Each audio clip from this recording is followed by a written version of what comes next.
Hey everybody, it's Jason Blaha here, and I thought I would sit down and do a video for you guys. Get a sip of my water. Someone asked me what's in this the other day. It is just filtered water with Sonic cherry limeade in it for flavor.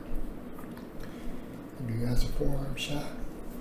All right, let's talk about something. And the reason I want to address this is that I think it highlights a very, very important point. And I'm going to get to that point. Someone asked me this morning in a video that I put up, again, keeping in mind, people are like, well, you made the video today. No, I made the video 6 weeks ago. That's kind of how it works. I have 75 unuploaded videos at any given time, just an FYI. So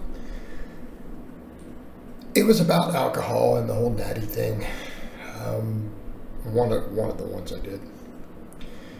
And they had said, hey, does alcohol affect our hormone profile? Does it affect our testosterone? And it's funny because that reminded me of, I had a guy on Facebook get in an argument with me about this because I made a sobriety post, right? To where I've been over 4 years sober. I have had no alcohol in over 4 years, and my life has improved dramatically for it. Most of the time when I was doing the silliest bad ideas, even on my channel, I was drinking heavily at that time, and it definitely impacted my decision making. And I did a lot of embarrassing stuff while drinking. A lot of embarrassing stuff, not just stuff on the camera. It absolutely impacted my judgment in an extremely negative way that affected all aspects of my life. So again, that's why I quit drinking. The health parts aside, and the health part absolutely matters. It is important.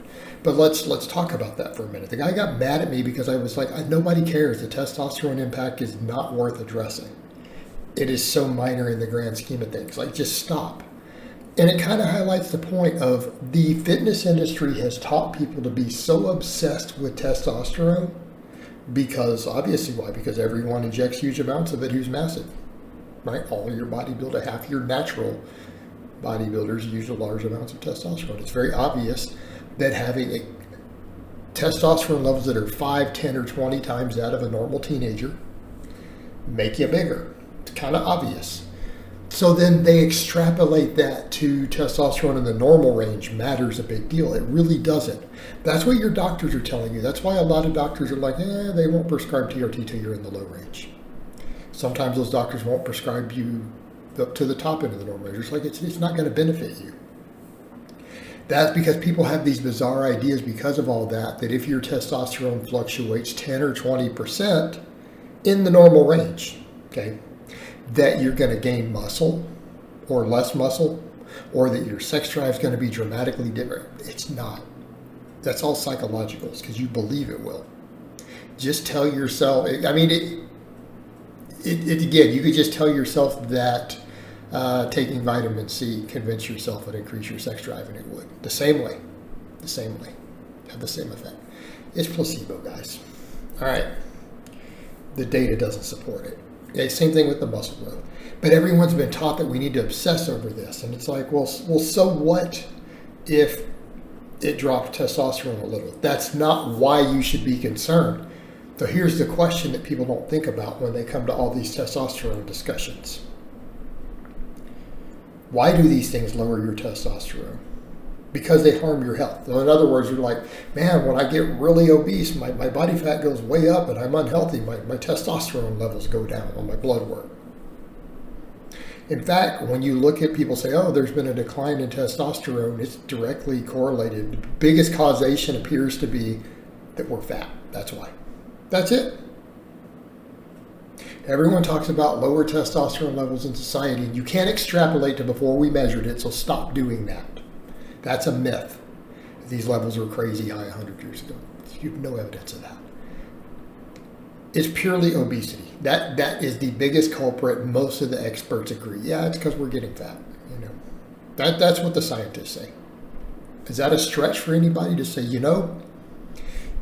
becoming obese is unhealthy? Well, wow. You have to wait for the scientists to tell you that. Well, they're telling you that, so it's there. They're saying, look, this is the problem. All right, same thing with the alcohol. Why is it lowering testosterone? Because you're consuming a poison. I mean, let's be very, very clear here. And that is what you should be worried about. Your testosterone should be the least of your concerns. It's a side effect because you are literally consuming an addictive poison that if your liver did not filter it out, it would kill you. And so here's the question I would ask when this comes up. If we were to take any other poison and someone were to ask, oh, hey, if I take trace amounts of arsenic, like not enough to kill me, but just, if I add some arsenic and just start consuming it for fun,